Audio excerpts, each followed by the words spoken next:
All right, so we back with Antoine. Antoine, how you been doing, brother?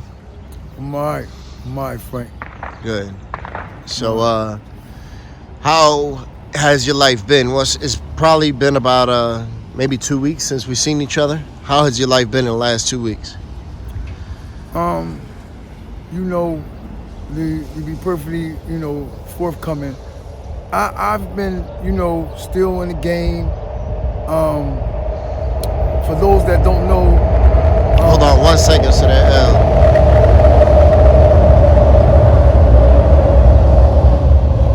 Okay. for those that don't know, picking up from last time, I had brother Frank here. Took me to friends. I couldn't get in. They had sent me back out. Since that time, I have unsuccessfully got into a rehab, but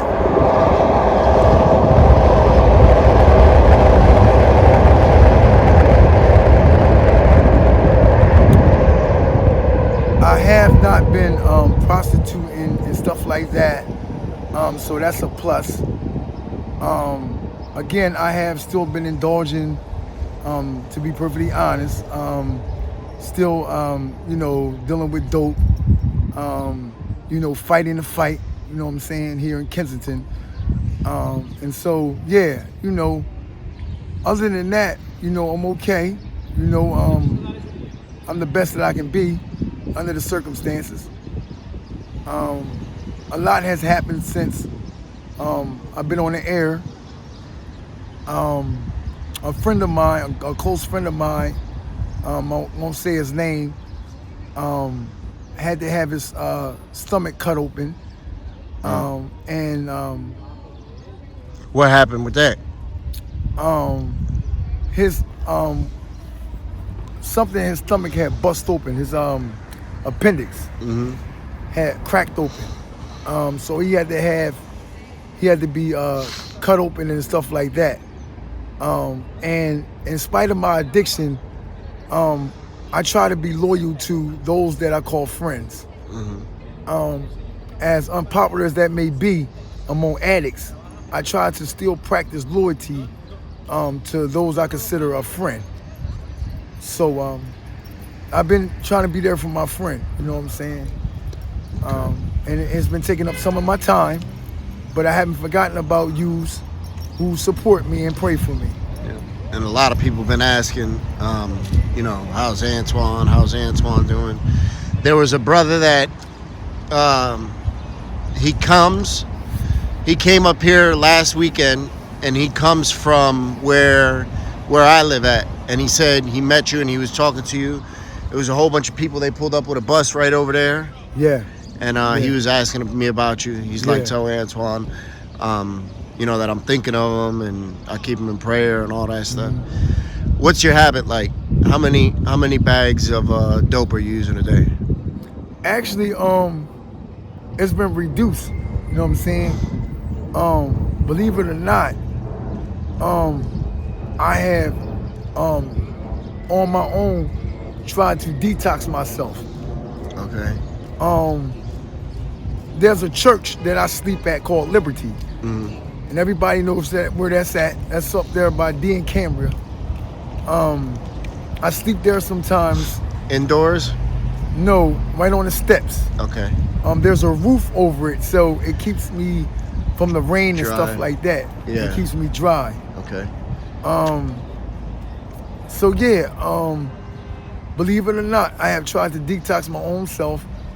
Of course, I haven't been successfully fully, but I have reduced my habit to like 5 or 6 bags a day. Good. From going from almost a bundle. And how are you supporting your habit? Sometimes I go steal out of Rite Aid or Walgreens. Sometimes I take people to cop that may not know the area. Yeah. And they would pay me to take them to cop, stuff like that. So, yeah, I'm not doing half of what I was doing. Yeah. To get by. Now, do you ever get those urges to get back into the prostitution game, or do you? Yeah. Is this? Yeah. Of course, I'm saying it's something I was doing for years. Yeah.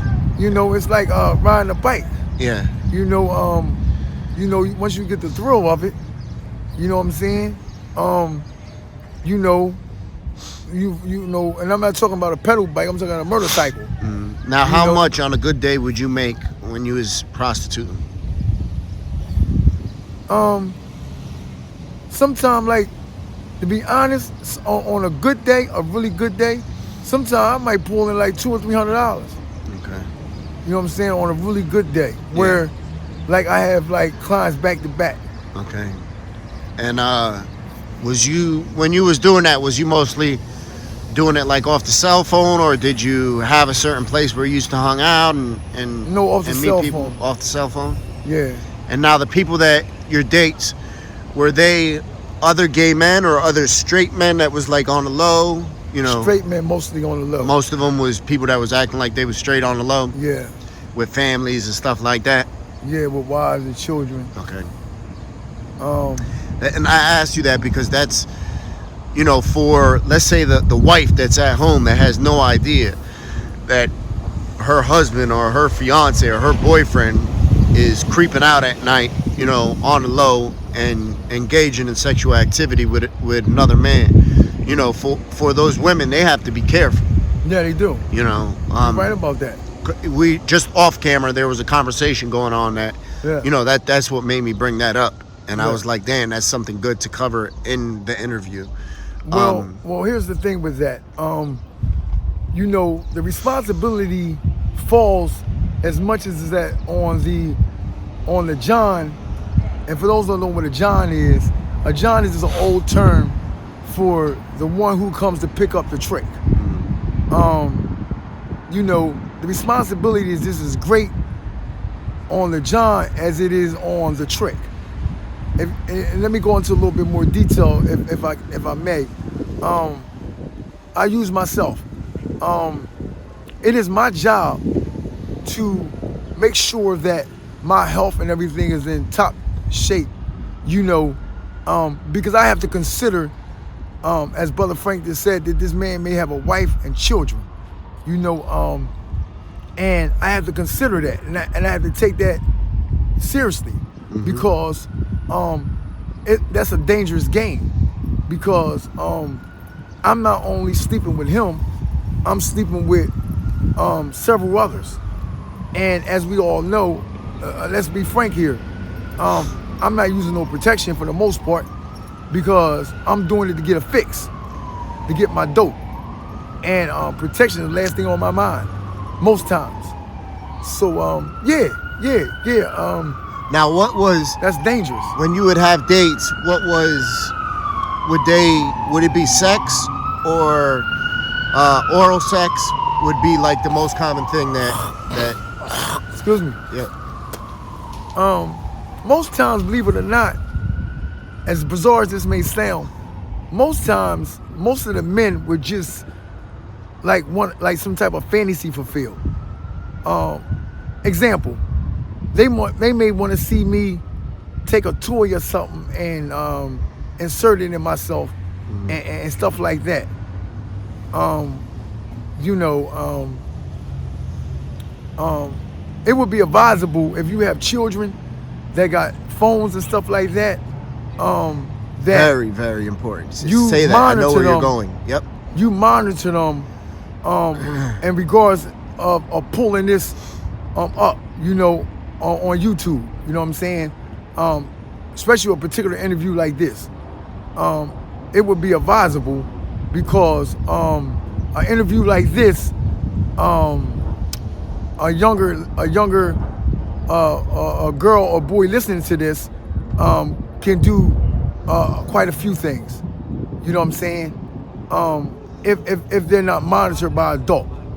So let me throw that out there. You know, if your child have a phone, you may want to monitor them concerning these type of interviews. You know, morals over money. You know, faces of Kensington. You know, monitor your child.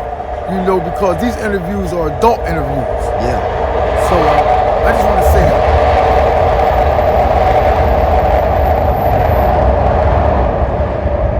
All right. So anything you would like like to say to all the supporters you have out there and people that ask about you, and because you say, and would you mind sharing with the viewers what you were telling us about the individual who was sort of harassing you?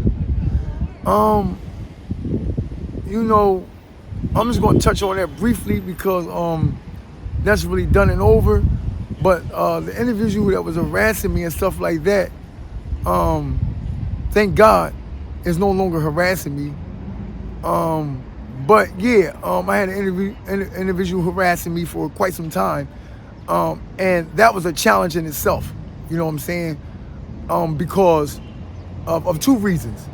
Number one, I don't take kindly to someone harassing me. Yeah. I grew up in the streets. Number two, I'm a gay man. And, I say that proudly, but I also say that in regards that the fact that I don't, I don't get a kick or a thrill out of men harassing me. You know what I'm saying? I know some people would say, or may think, oh, he liked it. You know what I'm saying? He gay, Yeah, nobody likes to be harassed. That's not so. That's a misconception. Yeah. Now, let me say that I too. ask you something real quick? Do you identify with yourself as being gay, or do you identify with being homosexual? I mean, bisexual. No, I'm a gay man. Gay. So okay. Yeah, I don't have sex with women at all. Okay. Have I ever been attracted to women? Yes, I have. But I can't tell you how long it's been since I've touched a woman in that way. Okay. So yeah, but Frank, yeah, man, that individual has been dealt with and moved on. I don't really see them, and I'm grateful for that. Good. As far as you guys supporting me and stuff, I just want to say that, I've been completely forthcoming with you guys. I've been honest, in all that I've said and done. Should I be clean by now? Maybe. But just like the old saying go, Rome wasn't built in one night. Mm-hmm. And I don't use that as an excuse. I really don't. I do know that I can't continue to play Russian roulette with my life. Yeah.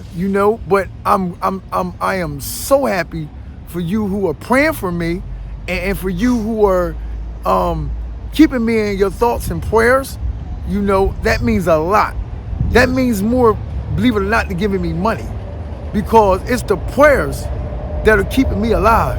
Yes. I want to say this. Not long ago, some of you may know about a girl named Erin, young lady. Yes. That they found dead. You know what I'm saying? I think somewhere in South Philly somewhere. Mm-hmm. I want some of you to really sit back and think. I mean, seriously, y'all. I want y'all to think that could have been your daughter.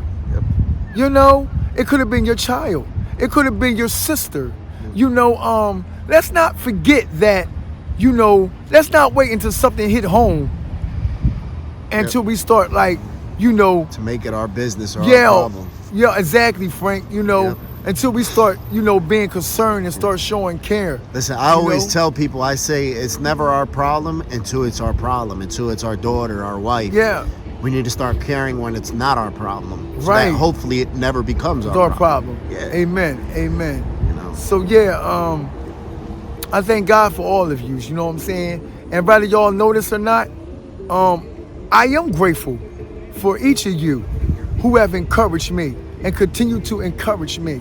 I'm sorry, to say this, but I didn't wake up one day and say, yeah, I think this is a good day. I want to fuck my life up. Yep. Yeah, this is a great day. I think I'll just throw my life out the window. Yeah. It didn't happen that way. Sorry. Contrary to popular opinion, there were some events that led up to this. And I'm not saying that, again, I'm not making excuses. But what I'm saying is that once this thing has a hold on you, this addiction thing is hard to break. You know what I'm saying? I've witnessed people who had 20 years clean, go back. 10 years clean, go back. You have to really fight like you never fought before, to stay clean and to stay changed. Yeah. And I think that's the key word, change, to stay Absolutely. changed. I thank you, brother. You know, you my homie. You know that, Frank. We Love touch you to base. death, You man. call me. You know, we speak every time I come down here. I have to make it a point to come see Antoine. So I wish you the best, brother. You know, I'm always praying for you. I'm always in your corner rooting. And, you know, I'll see you next weekend, brother. Last thing before we close, I want to thank all the volunteers that bring the clothes and food to Kensington. Yes. I want to say thank you so much. Thank you for all that you do. It is not in vain. It is not in vain. Thank you for the blankets and the coats and the fleets, you know, and the sneakers and boots. For the yellow bus that comes up, you know, that organization that comes up. Thank you so much. Thank you guys. It means the world. It makes really a difference whether you know it or not. Because that blanket, that extra blanket you give, that means somebody ain't got to be cold tonight. God bless you. And once again, show some love, right? Because guess what? Love is the only thing that'll change us.